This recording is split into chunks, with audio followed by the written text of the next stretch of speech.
Jadi kula suwun mazhab Abil Hasan apa Asyadzili niku dipegang. Nah itu mazhab beliau itu implementasinya di teng kitab Hikam nih. Karena Hikam itu putu murid yang paling bisa mengimplementasikan, menjelaskan cara pandang mazhab Abil Hasan apa Asyadzili sing dados thariqah napa Syadziliyah. Terus ketiga, itu cara pandang itu detail. Detail itu jelimet. Mesti sampean ora kepikiran. Misalnya begini. Ketika ada orang salah jenengan marah, itu sebetulnya karena salahnya apa karena hal yang lain? Normalnya orang itu berpikir karena salahnya. Itu keliru cara Abil Hasan Asyadzili. Pasti kamu marah itu karena ada hal lain. Misalnya kita pembantu elek kriting mecahno gelas, mesti langsung gua ngamuk. Alasannya mecahno gelas. Tapi nek sing mecahno iku wong ayu, kowe iso ngamuk. Kowe iso ngamuk wong ayu. Mecahno gelas lah. Kok gelas lemari, ora usah gelas. Sama.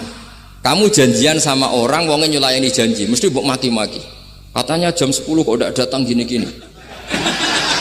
Nah, tapi kalau yang terlambat itu wong sing ngutangi kowe iso ngamuk orang sing ngutangi kowe. Atau sing terlambat itu komandannya, atasan kamu. Atau kiainya. Nah, artinya gini, ketika kamu marah atas nama terlambat itu sebetulnya karena terlambat atau karena hal lain. Nah, maksiat juga gitu. Cara pikirannya Abil Hasan Asyadzili, ketika kowe roh misalnya cawe wedok maco naik apa lah ninja atau apa, mesti kowe darani wah seluput suwuk. Tapi nak dikandani, niku putune jenengan. Mesti langsung ya Allah jenengan sepunten. Jadi sebenarnya kita kebencian sama orang lain tuh karena kebetulan tuh tidak keluarga kita. Coba kalau itu keluarga kita, pasti kayak mikir ulang. Kowe gedeng wong ra salat, mesti sebabnya dua. Satu tidak sholat, dua kebetulan itu tidak anak kamu. Kalau itu anak kamu, kamu pasti istighfar berhari-hari untuk dimaafkan Allah, bukan maksud no. Tapi kalau orang lain kue, pertanyaannya sebetulnya kamu benci itu karena tidak sholatnya apa karena plus dia tidak anak kamu? Nah itu pikirannya Abil Hasan apa? Kue ngamuk itu gelas pecah, itu perkara itu pecah gelas apa plus yang pecah no elek? Nah itu pecundang kita, itu cara pikiran Abil Hasan. Kita ini pecundang itu nggak fair. Napa? Betul fair. Nah itu terus beliau diantaranya punya cerita Nabi Ibrahim itu pernah diangkat ke Allah di alam malakut. Di alam malakut kemudian ini ada di kitab Hikam juz 2 halaman 4 yang di bab ini yang saya baca. Ini cerita terakhir nih, bantu kumpul. Sampai tak ngaji suwi-suwi ora mesti paham, aduk sediluk. Nak sediluk kan dia alasan, kenapa ora paham? Salah Gus Pak ngulangi sediluk. Lah nak suwi sampean ora paham malah ribet kan? Diulang suwi ora paham goblok tenan berarti kan gitu. Nah ini untuk menjaga harkat dan martabat niku ngajine sediluk mawon dan takoki malaikat. Kenapa ora paham? Salah Gus Pak ngajine sediluk. Jadi duwe napa? Alibi lah gada napa? Pembelaan. Nabi Ibrahim itu diangkat di alam malakut karena beliau seorang nabi melihat orang maksiat ditanya sama Allah, ya Allah itu orang-orang maksiat itu makan dari rizkimu, menempati bumimu dan semua fasilitas engkau bikin. Lalu menurut kamu gimana Ibrahim? Ya bunuh saja, matikan saja. Sama Allah dituruti. Melihat lagi ada maksiat yang berbeda, selalu Nabi Ibrahim usul itu dimatikan. Jadi Ibrahim pernah jadi garis keras lagi, keras sekali. Lalu suatu saat Nabi Ibrahim itu disuruh nyembelih Ismail. Disuruh nyembelih apa? Ismail. Bareng disuruh nyembelih Ismail, Nabi Ibrahim tanya, ini anak saya ya Allah, ini samratu fuadi, ini buah hati saya, kenapa engkau nyuruh menyembelih? Cara ngetikane pangeran, apa kamu tidak ingat ketika tak angkat di alam malakut beberapa hambaku kamu usul supaya tak bunuh? Cara Jawane, cara Jepone kuwi ora rasane dadi aku. Aku iku pangeran sing gawe aku enak wae usul-usul kon mateni jare. Saiki gentenan, saiki anakmu sembelih. Rumang sama udah di pangeran gak sayang mbek kaula. Kowe tak dadekno nabi ku kon dakwah ora kon mateni. Nabi Ibrahim nangis. Nah inilah perbandingan bagi kita. Sebenarnya saat kita benci maksiat, itu sebetulnya di hati kita itu tidak hanya maksiat. Kita ada dak fairnya. Plus itu dak orang yang terkait dengan kita. Jika misalnya mau wangkel, misalnya penyanyi sing piye mau wangkel. Suatu saat penyanyi ku WA aku, "Mas aku ya gelem dadi bojomu, ilang mangkelmu." Kan. Jadi pecundang, kita ini sebenarnya pecundang. Nah, syukur-syukur memang makom kamu sudah tinggi. Memang benar-benar benci karena maksiat. Paribasane wayu gelem mbok rabi tetap mangkel. Tapi saya tidak yakin. Soleh-soleh seperti ini imannya sampai seperti itu tidak yakin. Dan saya kalau yakin begitu berarti keyakinan salah itu salah dan bodoh itu, karena itu nggak terbukti. Makanya ini kitab baru kalian kitab hikam, karena ini acara ngaji hikam kula waos. Sedikit mawon kula waos ini jawabannya Nabi Ibrahim ketika disuruh nyembelih Ismail teng halaman 4 juz 2. Allahumma hadza waladi wa samratu fuadi wa ahabbun nasi ilayya. Fasami aqailan yaqul ama tazkurul lailah allati sa'alta fiha ihlaka abdi. Awama ta'lamu anni rahimun bi ibadi kama anta syaqiqun biwaladik. Jadi Ibrahim, anak kamu sembelih. Kata Ibrahim, ini nggak mungkin Gusti, ini buah hati saya, kenapa engkau minta ini tak sembelih? Apa kamu tidak ingat pernah mengusulkan saya menghabisi sekian hamba saya? Kalau kamu bisa sayang anak kamu, saya juga sayang hamba-hamba kue enak wewe. Mikir. Jadi makanya kalau suwon kita ini hidup harus insaf. Nak kira dia duit, iku yo mangkel tenan, loro tenan. Terus bojomu mbok kon sabar pas kowe ra ngekeki duit, iku yo ora fair. Wis ben-ben ngamuk. Satu kelihatan cerdas. Memang kondisi nggak punya uang itu harus ditanggapi dengan marah. Masa diapresiasi. Pinter mas kowe saiki dadi wong zuhud. Wah ya ribet kan. Wes jos mas sampean. Saiki ra duwe dhuwit, sampean wis dadi wong zuhud, wong waro. Tapi do mati bareng saiki. Jadi sebetulnya Allah bikin emosi itu andaikan boleh dibahasakan wis dipikir. Walau la dafwahin nasa ba'dhum bi ba'd la fasadatil ard. Jadi bumi ini sebaiknya itu diisi dengan sekian perbedaan. Tapi tidak konflik, perbedaan dengan konflik itu beda. Saya ulang lagi, bumi ini sebaiknya diisi dari sekian apa? Perbedaan, karena justru itu bagus. Saya itu berkali-kali bilang, andaikan tidak ada pikiran kedua, ini dunia ini sudah rusak. Harus ada pikiran kedua. Misalnya ono wong kok terlalu apik mbek kanca, mesti bojone sambat. Wong gak men ngopi mbek kancane ra tau ngapi mbek bojone. Tapi kalau ngopi mbek bojone terus, mesti kancane sing sambat. Wah, jok rabi lali kanca. Ribet. Manusa itu ribet. Kados kula dugi mriki ini hormat Gus Maksum. Nggih mungkin tok ganjaran. Tapi untuk dosa sithik-sithik ninggal pondok. Jadi ya sudah. Ya mau ndak mau karena memang hidup itu ndak banyak pilihan. Ada orang sering ibadah di masjid sholat, itu ya bagus. Tapi dia pasti tidak baik dalam sistem sosial. Umpama wong soleh kabeh ning masjid, itu dunia akeh sing mati.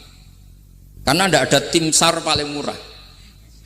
Loh iya kan, wong kecelakaan, itu penolong pertama itu orang yang di masjid apa sing tukang ning dalan-dalan.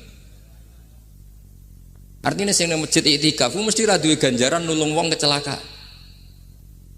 Artinya ada kebaikan yang pasti nggak bisa dilakukan orang yang sedang di masjid. Andai kan yang di jalan tuh orang-orang soleh itu wah dunia sebaldatun thayyibatu warabun ghafur. Loh ya betul. Nabi pernah ditanya sahabat, ya Rasulullah kita ini senengane ngegeng di jalan. Ya kata Nabi ya sudah nggak apa-apa asal a'tut thoriq haqqaha. Ya kamu memberi haknya jalan. Apa itu? Amar ma'ruf nahi mungkar. Maksudnya nahi mungkar gini. Misalnya di bus itu ada orang soleh mayoritas, itu sing nyopet ya wedi, mergo mesti ditabuki wong akeh. Kalau yang di perapatan wong soleh kabeh, sing beda wedok ya isin. Mergo sing perapatan wong soleh kabeh. Nah, masalah iki ra soleh kabeh, kemari ribet kan gak soleh kabeh. Jadi sebetulnya Indonesia itu aman kalau yang di jalan tuh soleh semua, karena perempuan lewat gak diganggu, ada copet gak berani, semuanya aman. Maka di Islam itu menyebut kebaikan itu jumlahnya banyak sekali. Tidak bisa kamu wah hebat-hebat wong sing ning masjid terus, tidak bisa seperti itu. Andai kan semua orang di masjid, nah ono kecelakaan pertama yang nolong siapa? Nah ono wong golek alamat tuh takok sapa kabeh ning jero masjid. Ribet kan? Nah, makanya ini Quran bikin aturan wala taq'udu bikulli siratin tu'iduna wa tasudduna an sabilillah. Yang enggak boleh itu duduk di jalan sambil mengganggu atau mengancam hal-hal yang baik. Tapi kalau duduk di jalan justru membantu hal-hal yang baik, maka ini disyariatkan oleh Jadi ini kita harus mulai mikir ya. Jadi walhasil ngendikane kitab hikam, bayangkan yang maksiat itu anak kamu, istri kamu. Pilihan kamu itu memaafkan dan minta dimaafkan oleh Allah. Tapi ketika orang lain kamu minta supaya dilaknati Allah, ini tidak fair. Jika kita diajari guru-guru kalau minta ampun ighfirli wali walidayya wali jami'il muslimina wal muslimat. Masih dikata wali jami'il muslimina al muslimat wal mu'minina wal mu'minat. Itu filosofi yang luar biasa, kata jami' semuanya ya Allah engkau maafkan. Bukan keluarga saya tok, siapapun yang berkontribusi terhadap Islam ini engkau maafkan. Begitu juga di muqaddimah khutbah kula suwun harus ditradisikan wala alihi wa sahbihi ajmain. Kata ajmain ini kata pembeda.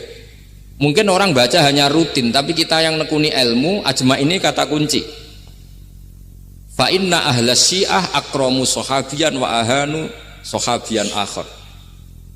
Tradisi madhab syiah itu apa? Ada sahabat yang begitu dimulia-muliakan berlebihan kayak Sayyidina Ali, dan ada yang dihinakan kayak Abu Bakar dan Umar. Lalu pembedanya dengan ahli sunnah apa?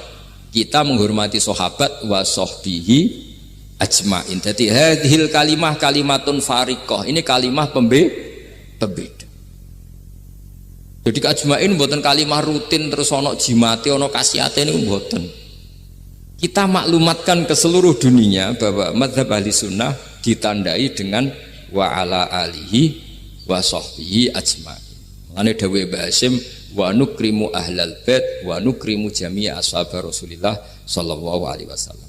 Wa nukrimu jami'a ashabi Rasulillah sallallahu alaihi wasallam. Ciri utama mazhab ahli sunnah apa? Menghormati keluarganya Nabi dan menghormati seluruh, ada kalimat apa? Seluruh sahabat.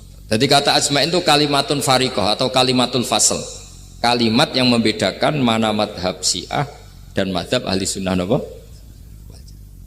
Itu kalau jenengan ngaji teng Gus Maksum napa teng Kiai Haji Maksum, di antara madhabnya sinten? Nabi Ibrahim yang diceritakan Abdul Hasan apa? Asyadili, kebencian kepada maksiat, kita semua pasti benci maksiat.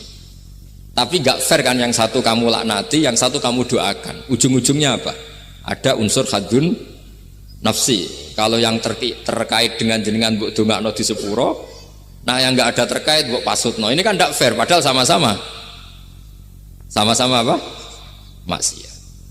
Kalau suwun polemik tentang ketentuan gimana hukumnya ziarah kubur, ya hukumnya baik karena mendoakan atau memintakan ampun untuk yang mati, bukan meminta sama yang Udah Sayyid Muhammad kena arah percaya rukokno. Wong didelok kok ado pancen ya ngeri kan. Patoke diusap-usap. Bariku ndonga, delok kok ado kan iku njaluk kuburan, padahal mayite ngeluh. Ngeluhe perkara mau, kadang nek sing kiyaine rapati iso ngaji sampean ingkana. Wali kok diarani napa? Ya Allah, jika mayit ini, andekan mayit ini baik, maka dan andekan tidak, lu cara kowe dadi mayite. Bocah ora jelas. Mayit. Nah, makanya ini cobalah kalau sholat jenazah tidak apa-apa doa itu karena sanatnya seperti itu. Kalau doa guru ya diatur-atur yang baik lah, langsung mawon ya ghafiratunu wal khotiat gini-gini. Saya mohon beliau amal baiknya jangan terima, amal buruknya jangan ampuni, karena guru juga manusia tidak nabi. Boten terus apa? Pakai apa? Ingkana. Ini ku ahli sunnah ciri khasnya niku mbok wong tahu dosa kaya apa tetap dianggap Islam. Ada kelompok ekstrim khawarij sing darani wong nak dosa niku berarti wis napa ka. Jadi itu efeknya luar biasa dari madhab-madhab itu. Lalu kenapa madhab Abdul Hasan Asyadili yang kita pilih? Karena kalau orang Islam kamu kafirkan, niku mboten ketemu, cara akal niku mboten ketemu. Nggih cara berpikir kita, masyhur Abdul Hasan Asyadili ngendikan, Wong iku nak kafir mulai cilik nganti 70 tahun. Kalau baleni malih iki, tiyang kafir cilik ngantos 70 tahun. Itu kan menjadi mukmin itu hanya dengan melafadzkan apa? Syahadat la ilaha illallah Muhammadur Rasulullah. Niku hadhil kalimah satu ini. Kalimah syahadah niku saged ngilangi kekafiran 70 tahun. Artinya kalimat ini adalah kalimatun dakhala fihal kafiru al-islam atau kalimatun sara bihal kafiru musliman. Jadi ngaji rileks, ini tanamkan di hati. Ini adalah kalimat yang orang kafir saja menjadi muslim, hanya sekali dilafadzkan. Masa lalu dengan kalimat yang sama tiang muslim menjadi kafir. Nah, itu membuatkan ketemu akal. Makanya madhab takfiri, madhab gampang mengkafirkan orang itu jelas madhab yang enggak ada rujukannya sama sekali, enggak ada pegangan ilmiahnya sama sekali. Wong kafir wae dadi Islam, mosok wong Islam dadi kafir. Mau perkara tahlilan ning kuburan. Gara-gara tahlilane nyekel patok dianggap napa? Kafir. Mergo dianggap njaluk napa? Jaluk bae, jaluk kufur. Mulane dawuh Said Muhammad masyhur itu diterjemah di seluruh bahasa di dunia. Wong-wong sing ngafirno iku mbok yo sekali-kali nginceng iku ngrungokno. Lho kula nu sampean tahlil iku yo ora seneng. Kadang sing tahlil iku yo rada kurang ajar. Kula niku yang ben nak mati, nak sing tahlil nang Jepone ora seneng. Mergo yo rada sombong lah wong tahlil iku yo kadang rada sombong. Misale ngaten, kula kiyaine jenengan. Dongane ngene, ya Allah, ini guru saya. Ingkana muhsinan fazid fi ihsani. Kalau dia baik, itu ya tambahlah kebaikannya. Mosok murid muni gurune baik itu kalau itu kan ngenyak uang. Kene soleh-soleh permanen dianggap napa? Jadi dungane itu ngeper ingkana muhsinan fazid fi ihsani. Wa ingkana musian fatajawaz anhu. Misalnya kalau dia orang buruk, kalau beliau orang buruk yang kau maafkan. Maka orang-orang di luar sana yang mengatakan andekan tahlil itu baik pasti dilakukan sahabat, itu logika yang keliru. Sahabat gak mungkin kan nahlili Kanjeng Nabi ngendikan ingkana musinan, sido kafir ngoten iki mboten. Lah wong Kanjeng Nabi kok apike di ngendikano ingkana, ini kok kafir. Wong Nabi kok ingkana, andai. Saiki pertanyaannya gini. Kita sebagai kiai, sebagai guru, ku murid nak tahlil ya rada kurang ajar sithik. Wong gurune kok diomongno ingkana musinan ambek ingkana musian. Nah pertanyaannya gini, lepas dari kowe rada kurang ajar lah. Dalam tahlil itu rada kurang ajar karena nyebut guru ora qad kana musinan tapi ingkana musinan. Mestinya kalau sampean sebagai murid kan muni apa? Qad kana musinan. Guru saya benar-benar orang baik, bukan ingkana andekan orang baik. Tapi ada satu kepastian bahwa ini tidak minta sama mayit. Jadi tujuan kalau kita minta mayit itu salah sama sekali. Wong kita datang ke kuburan malah memintakan ampunan untuk mayit. Kok iso darani njaluk iku piye? Ya mergo mau didelok kok adoh ketoke ngatong ya berarti njaluk. Lah ya wong fatwa kok mau berdasar inceng-incengan kok adoh niku ora jelas ya fatwa ngene. Paham gitu. Terus jenengan kudu yakin, yakin bahwa mazhab kita itu yang benar, bahwa tahlilan di kuburan tidak kafir karena tidak minta ke mayit, malah memintakan untuk mayit atau memintakan ampunan untuk mayit. Cuma redaksi sing rondok ngoten niku dikurangi lah.